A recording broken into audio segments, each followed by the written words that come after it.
തൃശൂർ അതിരപ്പള്ളിയിൽ ജനവാസ മേഖലയിൽ വീണ്ടും പുലിയിറങ്ങി. ഓയിൽ പാം എസ്റ്റേറ്റിന് സമീപത്താണ് രണ്ട് പുലികളെ കണ്ടത്. പാറയുടെ മുകളിൽ പുലികൾ കിടക്കുന്നതാണ് നാട്ടുകാർ കണ്ടത്.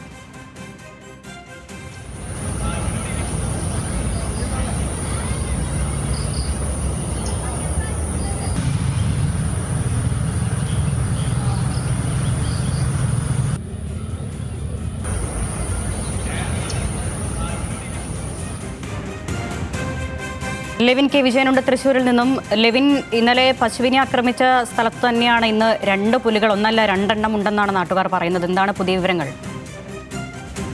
അരുണ്യ, ഇന്നലെ ഇതേ സമയത്ത് തന്നെയാണ് എസ്റ്റേറ്റ് തൊഴിലാളിയായ KR ബിജുവിന്റെ പശുക്കുട്ടിയെ പുലി ആക്രമിച്ച് കൊലപ്പെടുത്തുന്നത്.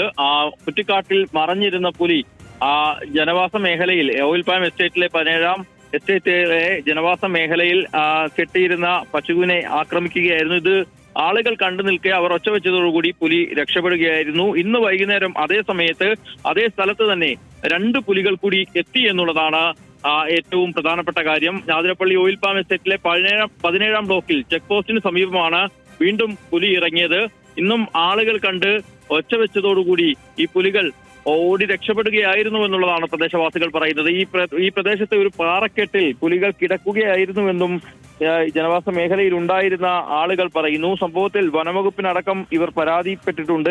ഇന്നലെയും ഇതേ സ്ഥലത്ത് പുലിയെ കണ്ടത് ഇന്നും കണ്ടതോടുകൂടി പ്രദേശവാസികൾ, ഈ പ്രത്യേകിച്ച് എസ്റ്റേറ്റ് തൊഴിലാളികൾക്ക് താമസിക്കുന്ന മേഖലയാണത്, അവരെല്ലാവരും തന്നെ വലിയ ഭീതിയിലാണ്. ഓയിൽ പാം എസ്റ്റേറ്റിൽ എണ്ണപ്പന തോട്ടങ്ങളാണ് ഉള്ളത്. അവിടെ രാവിലെയും വൈകിട്ടുമൊക്കെ ഒറ്റയ്ക്കും അല്ലാതെയും ഒക്കെ ജോലി ചെയ്യുന്ന ഒരുപാട് തൊഴിലാളികളുണ്ട്. അവരുടെ ജീവനും വലിയ ഭീഷണിയാണ് ഇത്തരത്തിൽ പുലി ഇറങ്ങിയതിനെ തുടർന്ന് ഉണ്ടായിരിക്കുന്നത്. ഏതായാലും വനംവകുപ്പ് ഉദ്യോഗസ്ഥരുടെ ഭാഗത്തു നിന്നും കർശന നടപടികൾ സ്വീകരിക്കണമെന്നുള്ളൊരു ആവശ്യം ഇതിനോടകം തന്നെ ഉയർന്നു കഴിഞ്ഞു. ഈ പുലി സാന്നിധ്യം ഉണ്ടോയെന്ന് ഉറപ്പാക്കുന്നതിനായി മറ്റു നടപടികളും അതിവേഗം സ്വീകരിക്കണമെന്നും ജനങ്ങളുടെ ജീവനും അതോടൊപ്പം തന്നെ ജന്തുക്കൾക്കും മറ്റും സുരക്ഷ ഉറപ്പാക്കണമെന്നുമാണ് ഇവർ ആവശ്യപ്പെടുന്നത്. അരുണ്യ, ശരി.